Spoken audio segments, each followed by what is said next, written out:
Hi there folks, it's Ken Ring here of www.predictweather.com.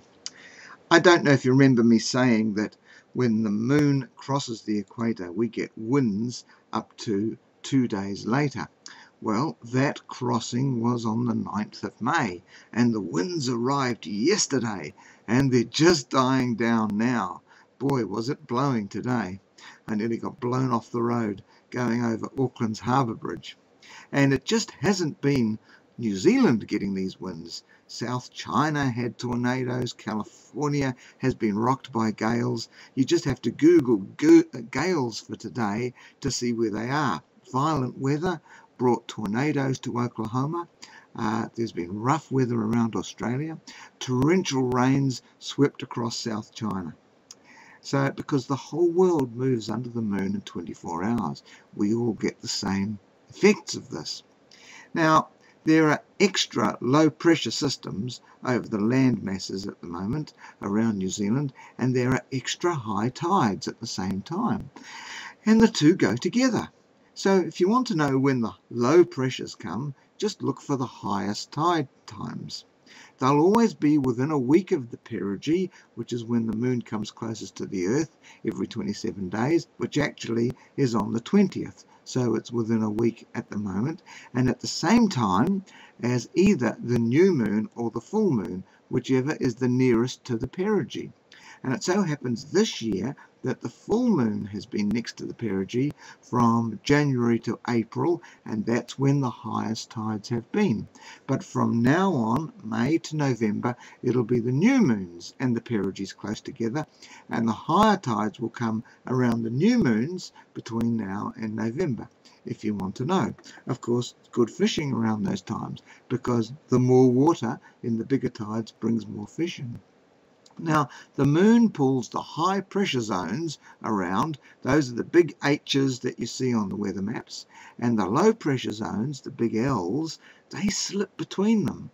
And this is because the high pressure zones are heavier, because they're colder air, and colder air is heavier. So they're acted upon more by the moon's gravitational force before the low pressure ones.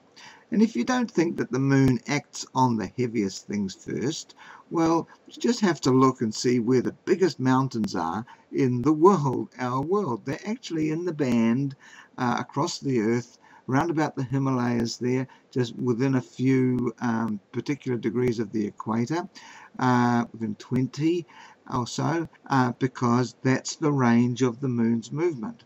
So the moon pulls greater land mass over its range of movement as it goes around the Earth, and correspondingly we pull on the moon, and there's more of the moon's mass on our side of the moon than around the back of the moon.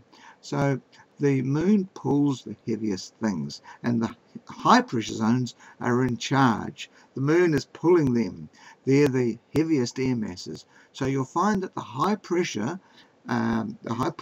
areas progress steadily from left to right across the weather maps.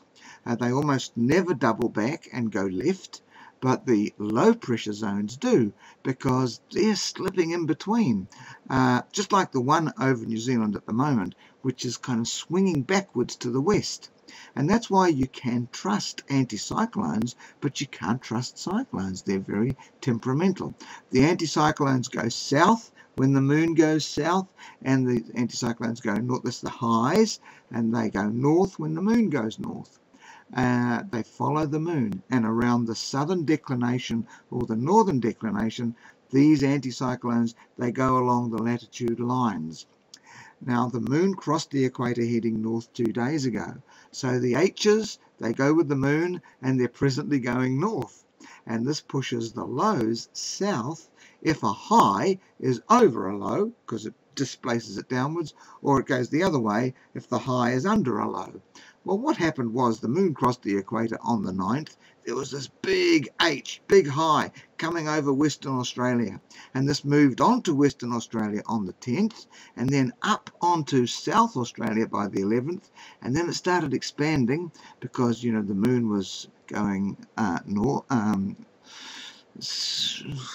The moon was going north, and then it expanded higher over New South Wales by the 12th, which forced the L down the side of New Zealand, the low pressure system.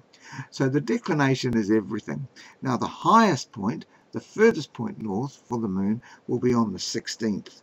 Anticyclones will be the highest, biggest, most expensive, and then they'll start to come down, which will force any low pressure systems that are hanging around our zone in New Zealand here, coming in from the southwest. They'll force them upwards. So I'm picking there'll be a lot of rain in that, and I'm picking the next rain system is going to be in the week before the 25th of this month, and that should be the big drought breaker for those who are, hanging out for the rest of the rain that they're expecting in May.